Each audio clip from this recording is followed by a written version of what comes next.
Hello everyone, this is Deepak Singhal. Welcome you all to the platform of life Shilp academy crafting lifes. तो दोस्तों, ये video होने वाली है मई मंथ के फोर्थ वीक की, जहां पर हम 25 मई से 31 मई के कुछ इंपॉर्टेंट करंट करने वाले हैं कवर। वीडियो को अंत तक देखिएगा, बहुत इंपॉर्टेंट चीजें आप लोगों को यहाँ पर मिलेगी। To use the comment section to tell me how was your experience when you gave the 2025 CUT exam. कितने क्वेश्चन ऐसे रहे जो आप लोगों ने हमारे साथ प्रिपेयर करे, और अच्छा लगता है आप लोगों की सक्सेस में जब ऐसा लगता है कि लाइफ शिल्प एकेडमी एक पार्ट था। And all the students who are studying in class 12th targeting CUT 2026 and all my CLAT aspirants, हम लोगों के CLAT batches, CUT batches already start हो गए हैं this year and for the next year also. तो go get yourself the seat, enroll now, and yes, guaranteed success. This one thing I can guarantee you when you study GS with me over this platform called Life Shilp Academy. Without wasting your time, आइए शुरुआत करते हैं इस video की। सबसे पहला current आप लोगों से वो यही पूछ सकता है that which institute has hosted the fourth international symposium on marine ecosystem. तो यहां पर आंसर होगा means which institute will host the fourth international symposium on marine ecosystem इन कोच्चि। तो कोच्चि में होने वाला है ये इंटरनेशनल सिंपोजियम, नवंबर में होगा। और यहाँ पे इंस्टीट्यूट का नाम है central marine fisheries research institute. इस बार की थीम रहेगी राइजिंग सी टेम्परेचर्स और एक्सट्रीम वेदर इवेंट्स को मद्देनजर रखते हुए एक थीम यहाँ पर जो है वो डिसाइड की जाएगी। जो भी थीम इस इवेंट की होगी वो अक्टूबर तक आपको पता लग जाएगी। इसके बाद बेटा बात करते हैं, प्राइम मिनिस्टर मोदी ने अभी 10th नीति आयोग की गवर्निंग गवर्निंग काउंसिल मीटिंग को यहाँ पे चेयर किया। आपको बता दूं, नीति आयोग की गवर्निंग काउंसिल जो है ये नीति आयोग की एपेक्स डिसीजन मेकिंग बॉडी होती है। नीति आयोग की गवर्निंग बॉडी में इंडिया के प्राइम मिनिस्टर चेयरमैन होते हैं। इसके बाद सभी स्टेट्स के CM यहां पर आते हैं। सभी स्टेट्स के सभी यूटीज के लेफ्टिनेंट गवर्नर्स होते हैं जिन यूटीज में CM नहीं है, और जिन यूटीज में CM होते हैं उन यूटीज के CM आते हैं, लेफ्टिनेंट गवर्नर्स नहीं। इसके बाद कुछ यूनियन मिनिस्टर्स और सीनियर ऑफिशियल्स होते हैं जिनको प्राइम मिनिस्टर नॉमिनेट करते हैं गवर्निंग काउंसिल में। तो गवर्निंग काउंसिल की मीटिंग जो इस बार रही वो 10th मीटिंग थी, और थीम रही विकसित राज्य फॉर विकसित भारत एट द रेट 2047। क्योंकि इंडिया को अगर डेवलप बनाना है तो obviously it is very important कि इंडिया के स्टेट्स पहले डेवलप्ड हो। क्योंकि जब तक स्टेट्स इंडिया की डेवलप नहीं होंगे तब तक India will not be a developed nation. और हमारा क्या एम है कि 2047 तक इंडिया को डेवलप्ड नेशन बनाना। इसके बाद बेटा आगे बात करते हैं। हो सकता है कि आपसे पूछ ले which ministry of India convened the fisheries secretaries conference 2025। और ये भी हो सकता है कि where in India the fisheries secretaries conference 2025 and a national workshop on technology in aquaculture was hosted. तो वेन्यू पूछेगा तो वो न्यू दिल्ली है, और किसने ऑर्गेनाइज किया ये सब कुछ, तो वो है ministry of fisheries, animal husbandry and dairying. यहां पर इंडिया के कुछ फ्लैगशिप प्रोग्राम्स हैं जो फिशरी सेक्टर से रिलेटेड है। इसमें एक है प्रधानमंत्री मत्स्य संपदा योजना, सेकेंड है fisheries and aquaculture infrastructure development fund, and the third is PM Matsya Kisan Samriddhi Sah Yojana. तो all these three important programmes they are dealing with fishery sectors. इसके बाद बेटा बात करते हैं ऑपरेशन सिंदूर के बाद, और खासकर की पहलगाम अटैक के बाद इंडिया जो है वो FATF की जो मीटिंग होगी उसमें बहुत स्ट्रांगली जो है ये पुश करेगा कि पाकिस्तान को दोबारा से FATF की ग्रे लिस्ट में डाल दिया जाए। उससे पहले मैं आपको बता दूं, FATF है क्या? फाइनेंशियल एक्शन टास्क फोर्स है, जो कि जनरली उन कंट्रीज को आइडेंटिफाई करती है जिन कंट्रीज में मनी लॉन्ड्रिंग और टेरर फाइनेंसिंग हो रही है, और उन कंट्रीज को ये वार्निंग इशू करती है। उन कंट्रीज को ये वार्निंग इशू करती है जिन वार्निंग्स को आप लोग AML कहते हैं, एंटी मनी लॉन्ड्रिंग वार्निंग्स, या CFT, काउंटर टेररिस्ट फाइनेंसिंग। तो आपको बता दूं, पाकिस्तान पहले ग्रे लिस्ट में था इमरान खान के टाइम। इमरान खान को हटाया, शहबाज शरीफ को बिठाया, 2022 में ये सब कुछ हुआ, और 2022 में पाकिस्तान को FATF की ग्रे लिस्ट से बाहर निकाल दिया गया था। FATF 1989 में बनी बॉडी है, पेरिस फ्रांस में इसका हेडक्वार्टर है। एलिसा दे एंडा मेड्राजो इसके प्रेसिडेंट है। और अगर कोई कंट्री AML या CFT रिजीम में किसी कंट्री की बहुत सारी डेफिशिएंसीज देखी जाती है, मान के चलो कि अगर कोई कंट्री एंटी मनी लॉन्ड्रिंग और टेरर फाइनेंसिंग को रोकने के लिए कुछ नहीं कर रही है, तो ऐसी कंट्री को एफएटीएफ ग्रे लिस्ट में डाल देता है। तो एक बार आपकी कंट्री ग्रे लिस्ट में आ जाती है तो अब आपकी कंट्री को लोन्स वगैरह मिलने थोड़े मुश्किल हो जाते हैं। और अगर एफएटीएफ को लगता है कि अभी भी कंसर्न्स काफी ज्यादा बने हुए हैं, आप अभी भी मतलब ये ग्रे लिस्ट में आने के बाद भी आपकी कंट्री कुछ नहीं कर रही है, तो ऐसे में हो सकता है कि एफएटीएफ के पास फिर कोई ऑप्शन नहीं बचता, आपको वो ब्लैक लिस्ट में डाल देता है। और एक बार आपकी कंट्री ब्लैक लिस्ट में आ गई तो कोई भी इंटरनेशनल ऑर्गेनाइजेशन कंट्री आप लोगों की हेल्प करने के लिए तैयार नहीं होगी। ब्लैकलिस्टेड देश आज की दुनिया में तीन है: Iran, north Korea and Myanmar. Problem यह है कि म्यांमार इंडिया का बॉर्डरिंग स्टेट है और ये भी एफएटीएफ की ब्लैकलिस्ट में है, यस, 2021 से। तो पाकिस्तान के लिए हम पुश करेंगे। देखने वाली बात यह है कि इंडिया की वो डिप्लोमेसी कितनी स्ट्रांग होगी यहां पर, कि क्या सही में पाकिस्तान को ग्रे लिस्ट में डाला जाएगा।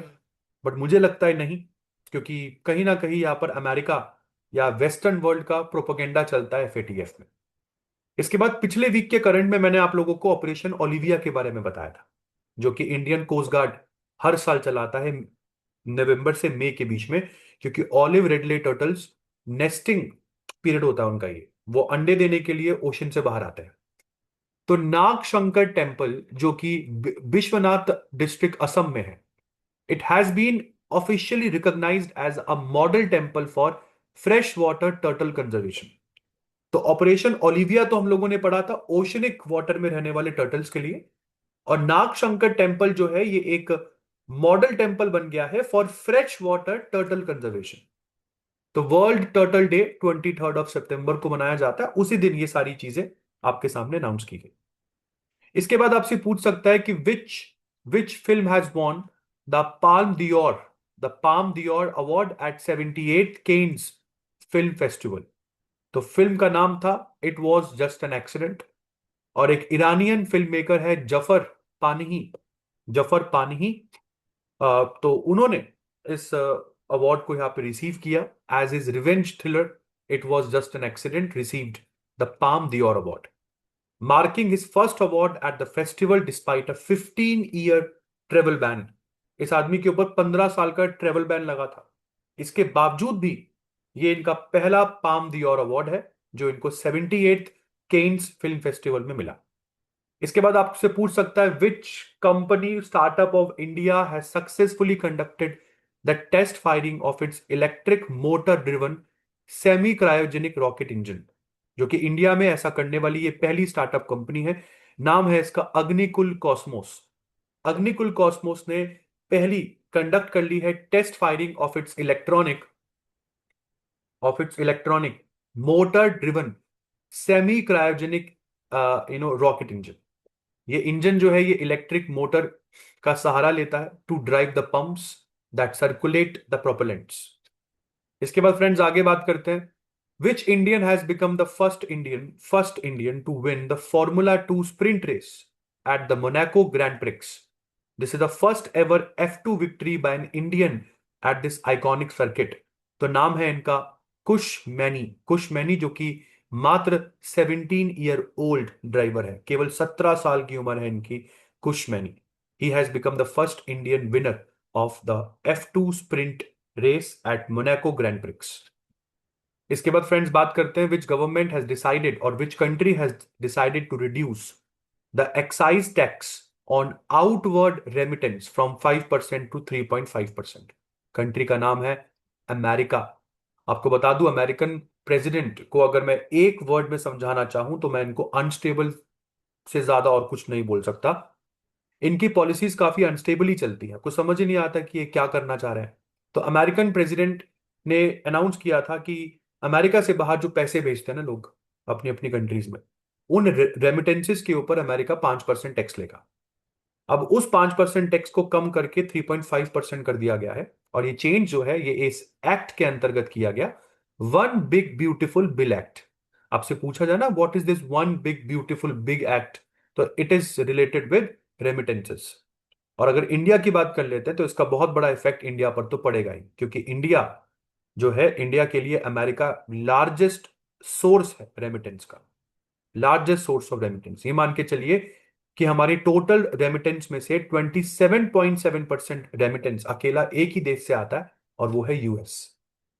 इसके बाद आपसे पूछ सकता है, which country has surpassed Japan to become the world fourth largest economy, recently हाइटेड बाय नीति आयोग।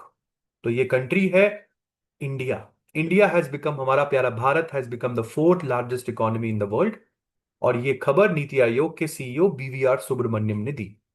और बहुत ही जल्द नीति आयोग जो है वो ये भी आप लोगों के सामने रखेगी कि भारत ने जर्मनी को भी पीछे छोड़ दिया, और 2027-2028 में most probably India will become the third largest economy in the world.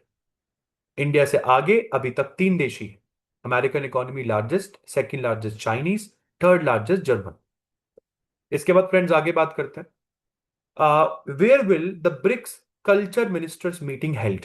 अगर आपसे where the BRICS culture ministries meeting was held, अगर पूछा जाए कि ब्रिक्स देशों का कल्चर मिनिस्टर्स मीटिंग कहां पर हुआ, तो ब्राजील के शहर ब्राजीलिया, ब्रासीलिया, ब्राजील के शहर ब्रासीलिया में ब्रिक्स देशों के कल्चर मिनिस्टर्स की मीटिंग हुई। और इंडिया की तरफ से कौन गया यहां पर, तो श्री गजेंद्र सिंह शेखावत, जो कि इंडिया के union minister of culture and tourism है। इन्होंने ब्रिक्स देशों की कल्चर मिनिस्टर्स मीटिंग को यहां पे रिप्रेजेंट किया। इसके बाद फ्रेंड्स आगे बात करते हैं, कौन सी स्कीम के अंतर्गत 5 लाख का annual health cover senior citizen को दिया जाता है। वो सीनियर सिटीजन जिनकी उम्र 70 साल या उससे ज्यादा है, रिगार्डलेस कि उनका क्या फाइनेंशियल स्टेटस है इंडिया में, उनके पास कोई हेल्थ इंश्योरेंस स्कीम पहले है या नहीं है, या उनकी प्री एग्जिस्टिंग कंडीशंस क्या है। तो वो स्कीम का नाम है आयुष्मान व्यय वंदना योजना। आयुष्मान व्यय वंदना योजना में हर एक सीनियर सिटीजन जिनकी उम्र 70 साल या उससे ऊपर है, उनको 5 लाख का बीमा दिया जाता है। बिल्कुल नहीं पूछा जाता कि आपकी इनकम क्या है, आपकी प्री एग्जिस्टिंग कंडीशंस क्या है, और क्या आपके पास पहले से ही कोई इंश्योरेंस पॉलिसी है या नहीं, ये फिर भी आपको दिया जाएगा। और जिन लोगों को प्रधानमंत्री जन आरोग्य योजना के अंतर्गत बेनिफिशियरीज जो आते हैं, उनको भी 5 लाख का बीमा सरकार देती है। ठीक है, तो प्रधानमंत्री जन आरोग्य योजना के अंतर्गत अगर आपको 5 लाख का बीमा पहले से ही मिल रहा है, तो आपको आयुष्मान वय वंदना योजना में 5 लाख का बीमा और मिलेगा। ऐसा नहीं है कि अगर आप पीएमजे के अंतर्गत बीमा ले रहे हो, इंश्योरेंस आपको पहले से ही मिली है, तो आयुष्मान वय वंदना योजना में मैं आपसे इंश्योरेंस छीन लूंगा, ऐसा कुछ नहीं। इसके बाद फ्रेंड्स बात कर सकते हैं जितेंद्र सिंह के बारे में। ये यूनियन मिनिस्टर जितेंद्र सिंह है, and he has inaugurated the 2 advance research facilities, जिसमें एक का नाम है पोलर भवन और दूसरे का नाम है सागर भवन। पोलर भवन, सागर भवन, ये दोनों गोवा में national centre for polar and ocean research में जो है ये इनॉग्रेट किए गए। आपको बता दूं, इंडिया जो है वो पोलर रिसर्च करता रहता है, मतलब अब नॉर्थ पोल के पास आर्टिक रिसर्च चलती है, तो साउथ पोल के पास अंटार्कटिक रिसर्च चलती है। और हमारे कई सारे रिसर्च सेंटर्स स्टेब्लिश्ड है, जैसे अंटार्कटिक में हम लोगों के मैत्री और भारती रिसर्च स्टेशन स्टेब्लिश्ड है, आर्टिक में हमारा हिमाद्री स्टेशन स्टेब्लिश्ड है, हिमालयाज में हमारा हिमांश स्टेशन स्टेब्लिश्ड है। और इसके अलावा हमने कुछ रीसेंट एक्सपीडिशंस भी भेजे हैं, जैसे Canadian Arctic, Greenland, central Arctic ocean, यहां पर भी हम लोगों की रिसर्च जो है वो चल रही है। तो पोलर एक्सप्लोरेशन भारत करता रहता है। इंडिया की capacity for climate science, ocean geopolitics, polar exploration, उसको इंक्रीज करने के लिए, अपग्रेड करने के लिए, ये सारी चीजें बहुत जरूरी है। और इंडिया को 2047 तक एक ब्लू इकोनॉमी भी बनाना है, ये भी हमारा टारगेट है। मतलब इंडिया 2047 तक ना तो केवल एक डेवलप्ड कंट्री होगा, बट 2047 तक इंडिया एक ब्लू इकोनॉमी भी होना चाहिए। इसके बाद फ्रेंड्स ये थोड़ी सी न्यूज जो है ये अ, घबराहट पैदा करती है दुनिया में, कि पाकिस्तान जो है अब ये चाइना की हेल्प ले रहा है, और चाइना की हेल्प लेके ये अपने जो न्यूक्लियर वेपन्स है ये इसको अपग्रेड कर रहा है। क्योंकि अभी रिसेंटली पाकिस्तान ने इंडिया को एक एग्जिस्टेंशियल थ्रेट बताया है, एग्जिस्टेंशियल थ्रेट इंडिया को बताया है पाकिस्तान ने, और बोला है कि इन सब चीजों को देखते हुए बहुत जरूरी है कि वो अपने न्यूक्लियर आर्सेनल को एडवांस करे। आपको पहली मैं बता दूं, इंडिया ने इसको क्लियर कर दिया कि भैया अगर कल को कोई भी टेररिस्ट अटैक होता है इंडिया के ऊपर, तो हम ऑपरेशन सिंदूर फिर करेंगे। और आप लोग जो ये बार बार धमकी देते हो, ये जो गीदड़ भपकी आप बार बार दिखाते हो कि न्यूक्लियर वेपन्स यूज करेंगे करेंगे करेंगे, हम उससे डरने वाले नहीं हैं। और जिस तरीके से इंडिया ने ऑपरेशन सिंदूर में प्रिसीशन अटैकिंग करी है, जो मैंने अपने मई मंथ के फर्स्ट वीक और सेकेंड वीक में भी कवर किया है, वो काबिल तारीफ है। और डिस्पाइट 2500 लोग खो दिए हैं पाकिस्तान ने 2024 में अपनी इस मिलिटेंसी की वजह से, इन सब चीजों के बावजूद भी पाकिस्तान जो है वो मिलिट्री, न्यूक्लियर मॉडर्नाइजेशन, इन सब चीजों में हेविली इन्वेस्ट कर रहा है। एक ऐसा देश जिसके पास खाने के लिए कुछ नहीं है, बट फिर भी पैसा देखो कहाँ कहाँ पर खर्च किया जा रहा है। और पाकिस्तान ने अभी हाल फिलहाल में अपने न्यूक्लियर वॉरहेड्स एक नई स्टोरेज फैसिलिटीज में मतलब वो कर दिए, अपने मूव कर दिए हैं, जब इंडिया ने कुछ टेररिस्ट लॉन्च पैड्स पर काफी टारगेटेड स्ट्राइक्स करी। पाकिस्तान को डर लग गया कि इंडिया से तो कुछ भी अचूक नहीं है, मतलब बिना किसी चूक के इतने प्रिसीशन के साथ कोई देश अगर अटैक कर सकता है, तो वो देश आपकी न्यूक्लियर फैसिलिटीज पर भी अटैक कर सकता है। तो इसलिए इन्होंने अपनी न्यूक्लियर वॉरहेड्स को एक नए स्टोरेज फैसिलिटी जो कि किराना हिल्स में लोकेटेड है, वहां पर शिफ्ट कर लिया है। इसके बाद बात करते हैं बेटा, who has taken the oath as the second for the second term as the president of Ecuador. Ecuador एक साउथ अमेरिकन कंट्री है, प्रेसिडेंट है Noboa, Noboa Daniel Noboa. He has taken the oath as a president of Ecuador. इसके बाद इक्वेडोर की बात करते हैं, तो इक्वेडोर की कैपिटल है क्यूटो, और यहाँ पे यूनाइटेड स्टेट्स डॉलर करेंसी चलती है। इसके बाद आपसे पूछ सकता है, which African nations has recently signed MoU to eliminate the disease called kala azar. काला आजार इस डिजीज को एलिमिनेट करने के लिए 6 अफ्रीकन कंट्रीज साथ में आई। 6 अफ्रीकन कंट्रीज हैं, Chad, Djibouti, Ethiopia, Somalia, south Sudan and Sudan. आपको बता दूं, काला आजार एक एक ट्रॉपिकल डिजीज है, एक ट्रॉपिकल डिजीज है, और ज्यादातर ईस्ट अफ्रीका मतलब दुनिया भर में केसेस जो भी आते हैं काला आजार के, उसमें से 70% से ज्यादा केसेस आपको ईस्ट अफ्रीका से आते हुए दिखते हैं। इसके बाद फ्रेंड्स बात करते हैं गुजरात की, तो Gujarat has emerged as the highest state among India, जो अपने टोटल एलोकेटेड फंड्स का 25% पार्ट कैपिटल एसेट्स में कैपिटल एक्सपेंडिचर के नाम पर खर्च करेगा। बेटा कैपिटल एक्सपेंडिचर, रेवेन्यू एक्सपेंडिचर, दो तरीके के एक्सपेंडिचर होते हैं बजट में। कैपिटल एक्सपेंडिचर वो एक्सपेंडिचर होता है जब आप कोई नई चीज बनाते हो, जैसे ब्रिज बना रहे हो, कोई डिफेंस इक्विपमेंट्स परचेज कर रहे हो, रोड्स वगैरह बना रहे हो, कोई अपना नया इक्विपमेंट परचेज करते हो, तो इसको कैपिटल एक्सपेंडिचर कहते हैं। बट जब आप अपना उसका गवर्नमेंट जो सर्वेंट्स होते हैं उनकी सैलरी पे करते हो, पेंशन स्कीम आप पे करते हो, उसमें आप पैसा पे करते हो, ठीक है, किसी चीज का रेनोवेशन या मेंटेनेंस में जब आप पैसा पे करते हो, तो उसको रेवेन्यू एक्सपेंडिचर कहते हैं। तो अगर आपका बजट बढ़ रहा है और आपका बजट अगर कैपिटल एक्सपेंडिचर में बढ़ रहा है, तो ये अच्छी चीज है, क्योंकि कोई कोई नई चीज आप लोग क्रिएट कर रहे हो। तो इंडिया का गुजरात जो है, it has emerge as a leading state, जो अपने टोटल एलोकेटेड फंड्स का 25% पार्ट कैपिटल बजट के नाम पर कैपिटल एसेट्स में खर्च कर रहा है। जबकि पंजाब जो है वो लीस्ट खर्च कर रहा है, just 5.4% of its total budget. इसके बाद बात करते हैं बेटा, मोनाको ग्रैंड प्रिक्स रेस में, जो है मोनाको ग्रैंड प्रिक्स रेस, ये फॉर्मूला 1 रेस है। इससे पहले मैंने आपको फॉर्मूला 2 पढ़ाई थी। तो formula 1 Monaco Grand Prix race में लैंडो नॉरिस जीते हैं। Lando Norris, he has achieved a dream victory at the Monaco Grand Prix race. और आपको बता दूं, लैंडो नॉरिस मैक्लेरन की तरफ से कार चलाते हैं। 2008 के बाद कभी भी ये रेस किसी मैक्लेरन ड्राइवर ने नहीं जीती। तो this is the first race since 2008 ever won by a McLaren driver. इसके बाद बात करते हैं बेटा आइजॉल। आइजॉल जो कि कैपिटल है मिजोरम की, it has now connected to the national railway network. और नेशनल रेलवे नेटवर्क से कनेक्ट होने वाला Aizawl fourth north eastern state है, फोर्थ नॉर्थ ईस्टर्न स्टेट।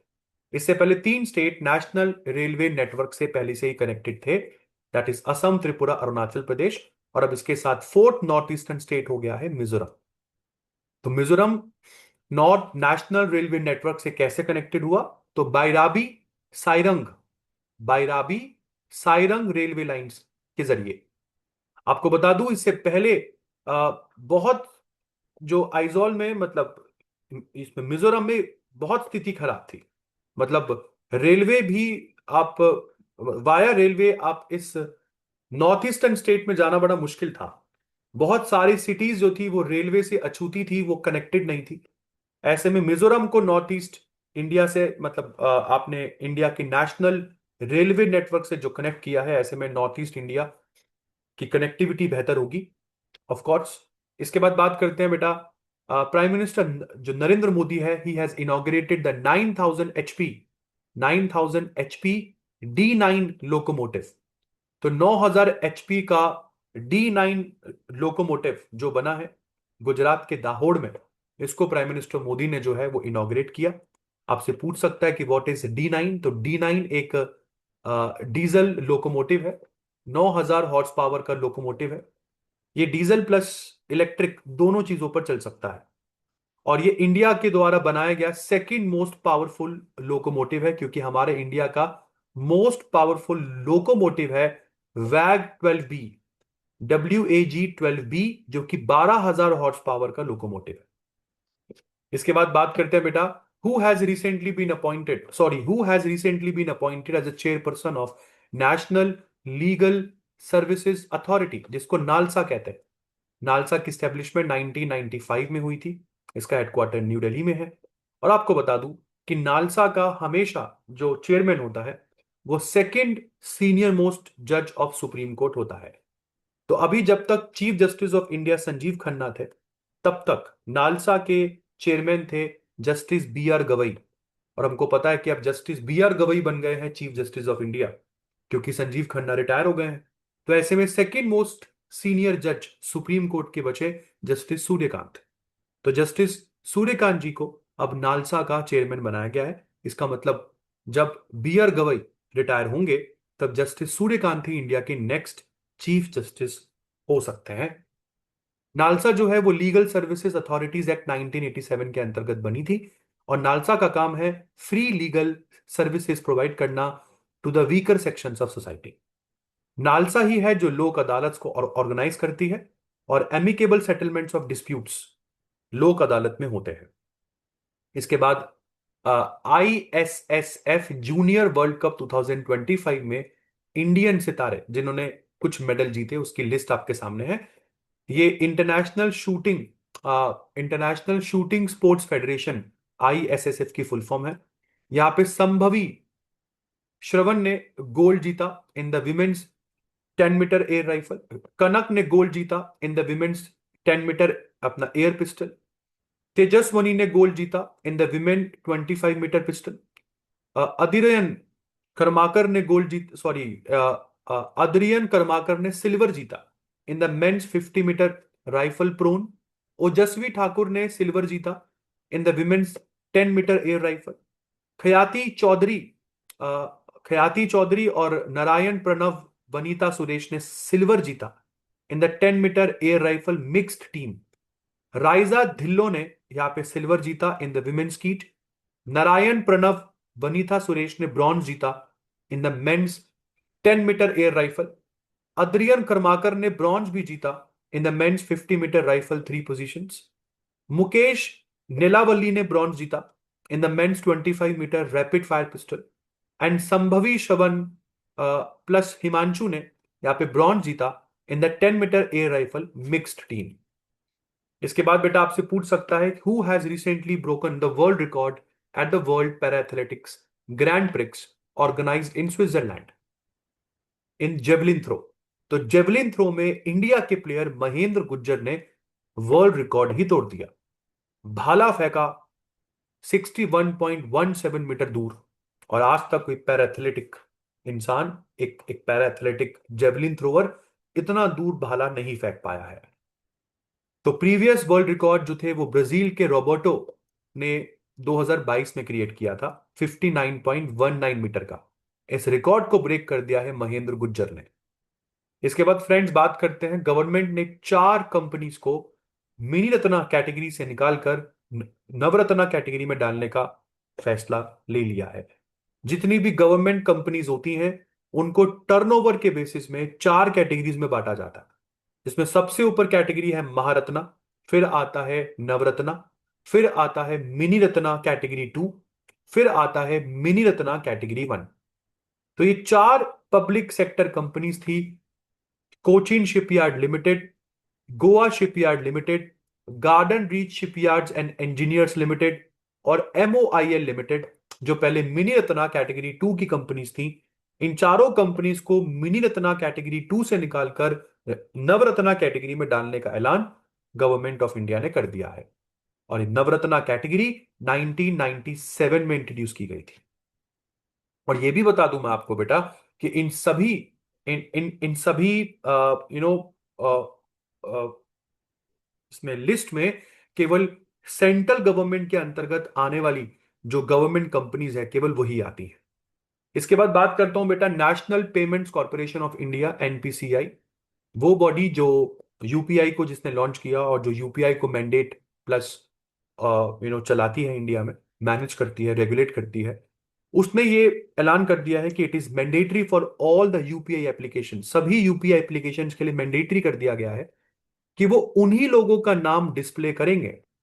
जब भी आप किसी को पैसे भेजते हो ना, तो उसका रेसिपिएंट नेम आता है, तो आप रेसिपिएंट नेम में वही नाम डिस्प्ले करेंगे जो नाम उस नंबर से अटैच उसके बैंक अकाउंट में है। नहीं तो क्या होता था ना कि जैसे मान के चलो कि बैंक अकाउंट में नाम है मेरा दीपक, बट मैंने अपने पेटीएम पर नाम डाल रखा है यू नो डेनियल। तो जब भी कोई मुझे पेटीएम करेगा ना, मेरे क्यूआर कोड को स्कैन कर कर, तो नाम आता था डेनियल, कि you are paying to Daniel. तो बहुत सारे लोग कंफ्यूज हो जाते थे कि डेनियल को पैसे दे रहे हैं या दीपक सिंगल को दे रहे हैं। तो ये प्रॉब्लम थी एक। तो इसलिए यहां पर अब एनपीसीआई ने मैंडेट कर दिया है सभी यूपीआई एप्लीकेशंस के लिए कि आप बस रेसिपिएंट का नाम ही जो है वो 30 जून 2025 से डिस्प्ले करेंगे। कोई भी अदर नेम जो यूजर डिफाइन करते हैं वो यूपीआई पेमेंट इंटरफेसेस पर नहीं दिखेगा। इसके बाद फ्रेंड्स आगे बात करते हैं। ज्योतिरादित्य सिंधिया जो है, जो इंडिया के minister of communication department of north east region जो है, इन्होंने इनोवेट टू ट्रांसफॉर्म जो एक इनिशिएटिव है, प्रोग्राम जो है, इसको अनाउंस कर दिया है। और इनोवेट टू ट्रांसफॉर्म जो ये पूरा समिट है, ये 8 से 11 अक्टूबर के बीच न्यू दिल्ली में होगा। और it is going to be like innovate to transform initiative जो है, ये एक्चुअली में इंडिया मोबाइल कांग्रेस के अंतर्गत होने वाला एक थीम इनिशिएटिव है। मान के चलते हैं कि इंडिया मोबाइल कांग्रेस का 9th एडिशन जो है वो इस बार न्यू दिल्ली में होस्ट होगा, जिसका थीम है ये इनोवेट टू ट्रांसफॉर्म। तो एक तरीके से आप ये मान के चलिए कि इनोवेट टू ट्रांसफॉर्म एक थीम इनिशिएटिव है जो इंडिया मोबाइल कांग्रेस के अंतर्गत होगा। और इसकी वेन्यू जो है वो डिसाइड हो रखी है न्यू दिल्ली। 8 से 11 अक्टूबर के बीच में ये सब चीजें चलेंगी। इसके बाद फ्रेंड्स गुजरात की बात करते हैं। तो गुजरात इंडिया का स्टेट बन गया है जिसने 100% रेलवे इलेक्ट्रिफिकेशन को अडॉप्ट कर लिया है। मतलब गुजरात में जो भी रेलवेज जिस भी रूट पर चलती है वो 100% इलेक्ट्रिफाइड रूट है। किसी भी तरीके का कोई भी डीजल या पेट्रोल लोकोमोटिव गुजरात की पटरियों पर नहीं भागेगा। और इसी के साथ गुजरात इंडिया का 24th स्टेट यूनियन टेरिटरी बन गया है to achieve this 100% electrification of its railway network. India के काफी सारे स्टेट्स अभी काफी दूर है। इसके बाद बात करते हैं बेटा इंडिया का टारगेट क्या है। इंडिया का टारगेट है कि रेलवे सेक्टर में India net zero carbon emission को अडॉप्ट करे बाय 2030। और वैसे हमारी पूरी कंट्री का नेट जीरो कार्बन एमिशन का टारगेट है 2070। तो रेलवे सेक्टर में 2030 हम लोगों ने नेट जीरो टारगेट रखा हुआ है कि 2030 तक एटलीस्ट इंडियन रेलवेज जो है वो जितना भी कार्बन डाइऑक्साइड रिलीज करे उतना वो कार्बन डाइऑक्साइड एब्जॉर्ब कर ले, तो नेट क्वांटिटी जीरो हो जाए। इसके बाद बेटा आपसे पूछ सकता है which organisation of India has inaugurated the quantum technology research centre in Delhi. तो क्वांटम टेक्नोलॉजी रिसर्च सेंटर को जिस बॉडी ने अभी हाल फिलहाल में इनॉग्रेट किया है दिल्ली में, उसका नाम है DRDO, defence research and development organisation. और ये DRDO की चीफ आपको यहां पर दिख रहे होंगे, डॉक्टर वी का मतलब समीर वी कामत। इसके बाद बात करते हैं बेटा विच डिपार्टमेंट और ministry of India has launch the 2 digital platforms, that is know your pin code मतलब DIGIPIN and know your pin code. तो know your DIGIPIN and know your pin code, ये 2 प्लेटफॉर्म्स लॉन्च करे हैं अभी Indian department of post which works under ministry of communication. और इन दोनों system की मदद से इंडिया का जो जियो स्पेशियल गवर्नेंस का सिस्टम है वो काफी ज्यादा मॉडर्नाइज होगा। और ये दोनों ही सिस्टम इंडिया की नेशनल जियोस्पेशियल पॉलिसी 2022 के साथ अलाइंड है। डिजिपिन क्या है? एक डिजिटल पोस्टल इंडेक्स नंबर है। डिजिपिन से आपको ये बता दूं कि इसको डिजिपिन जो है ये interoperable geo coded grid based digital address system है, जिसको आईआईटी हैदराबाद, एनआरएससी इसरो के साथ मिलकर डिपार्टमेंट ऑफ पोस्ट ने डेवलप किया है। और जब आप किसी एरिया का डिजिपिन डालते हैं तो उस एरिया का एक जियो कोडेड पिन होता है, जो वो एरिया ऑटोमेटिकली फ्लैश हो जाता है कि आप इस एरिया के बारे में, इस जगह के बारे में बात कर रहे हैं। बट जब आप पिन कोड डालते हैं तो पिन कोड में आपका एरिया आता है। फॉर एग्जाम्पल दिल्ली का पिन कोड है 1100959293। कई सारे पिन कोड है ना दिल्ली में। तो जब मैं पिन कोड डालता हूं दिल्ली का तो वो एक कंप्लीट एरिया आएगा। बट मैं जब डिजिपिन डालूंगा ना, तो डिजिपिन का मतलब है digital address of a complete of a particular office, कि इस पर्टिकुलर ऑफिस का डिजिपिन ये है। तो एक तो पिन कोड दे दिया आपने उस एरिया का, और अगर आप उस एरिया में उस बिल्डिंग का डिजी पिन भी जानते हैं तो फिर उस बॉडी को, उस संस्था, उस ऑफिस को ढूंढना बड़ा आसान हो जाएगा। तो डिजी पिन क्या है? एक प्रिसाइज जियो लोकेशन आपको प्रोवाइड करवाता है। इसके बाद फ्रेंड्स बात करते हैं which which football team has ended its 18-year wait and they have defeated the FC Barcelona. They have defeated the FC Barcelona in the UWCL final, which was played in Lisbon. तो 18 साल के बाद at last Arsenal जो है वो UEFA women champion league जीती। They defeated FC Barcelona with 1-0। तो काफी टफ फाइट थी ये। विच डे सेलिब्रेटेड ऑन 28 मई? तो आंसर है वर्ल्ड हंगर डे। इस बार वर्ल्ड हंगर डे काफी इंपॉर्टेंट रहा, और हंगर को रिमूव करना सस्टेनेबल डेवलपमेंट गोल भी है। तो which goal of sustainable development goal talks about zero hunger? तो आंसर है sustainable development goal number 2। But आपको पता होना चाहिए टोटल मिला के सस्टेनेबल डेवलपमेंट गोल 17 है, और हर एक गोल एक ना एक पर्टिकुलर चीज के बारे में बात करता है। Next one is which day is celebrated on 25 May? Then the answer is world thyroid day. World thyroid day is celebrated on 25 Which week is celebrated between 25th to 31st of May? Then the answer is International Week of Solidarity with the peoples of non-self-governing territories. And which day is celebrated on 25th of May, declared by General Assembly in 2024? Then the answer is World Football Day. 28th of May को we celebrate Menstrual Hygiene Day, and on this day we also celebrate Amnesty International Day. 28th of May we also celebrate International Day of Action for Women's Health, and this year's International Day of Action for Women's Health had a theme, and the theme क्या थी? In solidarity we resist, our fight, our right. And 25th of May is also known for International Missing Children's Day. 29th of May को बेटा आप लोग international day of United Nations peace keepers मनाते हैं। एंड 29th of May we also celebrate international Everest day. Everest को नेपाल में सागर माथा कहा जाता है, इसलिए मैंने स्लाइड में यहां पर सागर माथा लिखा हुआ। एवरेस्ट को चोमू लुंगमा भी कहा जाता है इन तिब्बत। इसके बाद आपसे पूछ सकता है कि which company from India along with Airbus is going to build India's first privately led helicopter final assembly line at the Kolar district of Karnataka. तो इंडिया का पहला privately led helicopter final assembly जो line है वो कर्नाटका में establish होगा। और इसी के साथ भारत जो है ये वर्ल्ड वाइड 4th कंट्री होने वाला है आफ्टर यूएसए, फ्रांस, ब्राजील, जहां पर H125 नाम के हेलीकॉप्टर्स का असेंबली पॉइंट है, असेंबली प्लांट होगा, जो एयरबस का प्लांट है। तो एयरबस के साथ मिलकर यह काम टाटा एडवांस्ड सिस्टम्स लिमिटेड करेगा। तो Tata advance system limited India की तरफ से और फ्रांस की कंपनी एयरबस, ये मिलकर इंडिया में H125 हेलीकॉप्टर्स को असेंबल करेंगे। इसके बाद who has won the American music award, and she is also the first Indian American artist to win this award. She made history by becoming the first Indian origin musician to win this award. और इनका जो track था वो favourite sound track में select हुआ और ये ceremony Los Angeles में हुई थी। आंसर है Raja Kumari. Raja Kumari has won this this American music award. और कौन सा म्यूजिक इन्होंने दिया? She gave Arcane the League of Legends soundtrack. तो Arcane the League of Legend soundtrack, it was selected under the favourite sound track.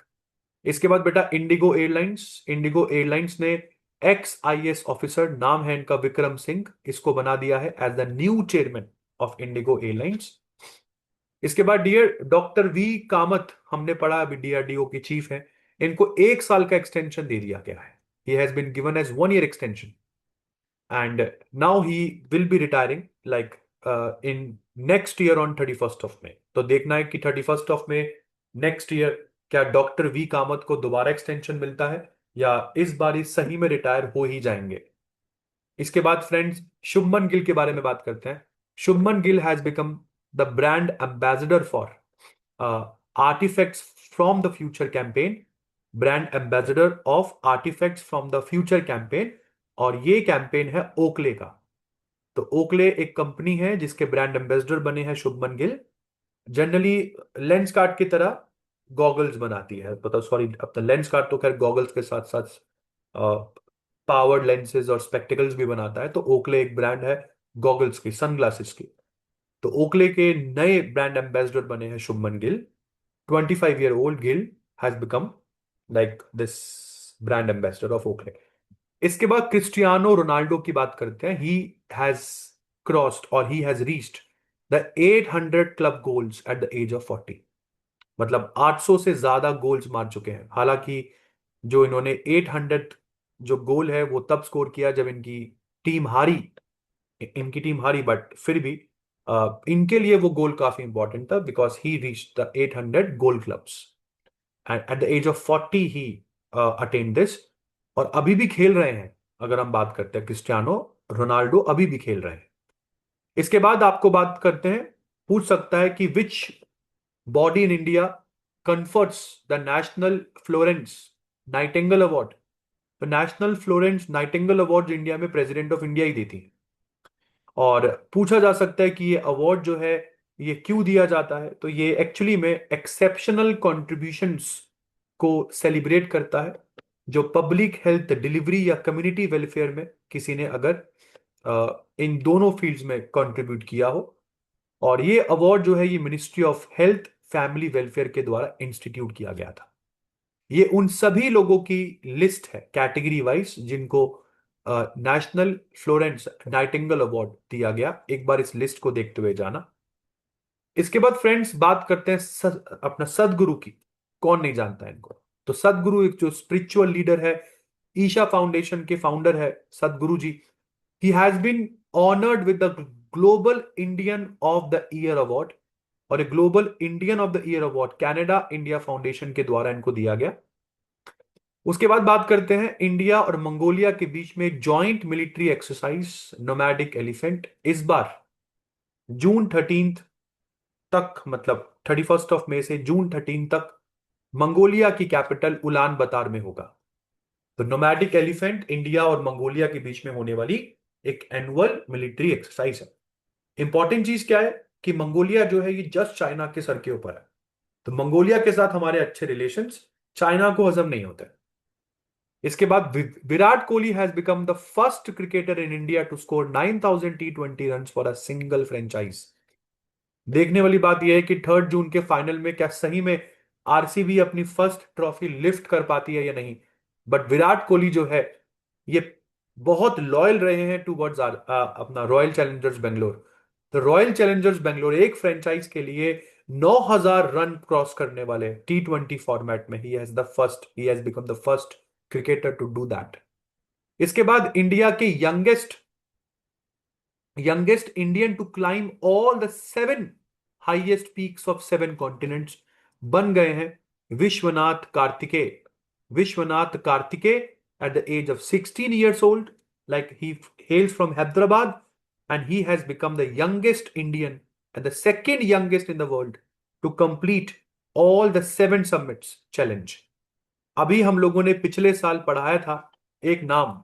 और अगर इन इस नाम की बात करते हैं तो वो नाम था आपका काम्या कार्तिकेयन। तो काम्या कार्तिकेयन, तो काम्या कार्तिकेयन जो थी, इन्होंने अभी हाल फिलहाल में 7 समिट चैलेंज पूरा किया एट द एज ऑफ 17, और इंडिया की ही है काम्या कार्तिकेयन। तो पहले ये थी सेकंड यंगेस्ट, बट अब second youngest in the world बन गए हैं Vishwanath Karthikeya. But he is the youngest Indian to you know to climb all the 7 highest peaks in the world, including Mount Everest. तो सबसे चैलेंजिंग ऑफ कोर्स सभी के लिए mount Everest ही रहता है। इसके बाद बात करते हैं बेटा 31 मई, और 31 मई को हम लोग सेलिब्रेट करते हैं वर्ल्ड नो टोबैको डे। और वर्ल्ड नो टोबैको डे की थीम इस बार रही bright products, dark intentions, unmasking the appeal. और इसी के साथ खत्म हो जाती है ये वीडियो। आई होप आपको समझ में आया होगा सभी इंपॉर्टेंट करंट जो आपको मई मंथ में कवर करने हैं। ये सारी इंपॉर्टेंट क्वेश्चंस जो मैंने अभी तक आप लोगों को पढ़ाए, of course you are going to watch them in your government exams. कोई भी एग्जाम आप अगर दे रहे हैं, even if you are targeting CUET, CLAT, मुझे पता है क्लैट में पैसे जाते हैं, बट बेटा पैसेज के जो क्वेश्चंस होते हैं वो कहीं ना कहीं से यहां से बन ही जाते हैं। पैसेजेस तो खैर मैं ऑनलाइन आप लोगों को नहीं पढ़ाऊंगा, बट हाँ, कौन कौन से इंपॉर्टेंट टॉपिक्स आपको क्लैट में पढ़ के जाने हैं, all these things will be covered by me extensively over the platform live शिल्प अकेडमी क्राफ्टिंग लाइव्स। एंड अभी तक अगर आपने चैनल को सब्सक्राइब नहीं किया है तो काइंडली डू दैट। और जैसे कि मैं हमेशा बोलता हूं, कोई पैसे आपको चैनल सब्सक्राइब करने के नहीं देने हैं, फ्री ऑफ कॉस्ट है। कर लेंगे तो थोड़ा सा अच्छा लगता है हम लोगों को। और इसी के साथ मिलते हैं नेक्स्ट वीडियो में। तब तक के लिए अपना ध्यान रखिए। With this note, this is Deepak Singhal signing off. Will see in the next video so soon. Till then, good bye, take care.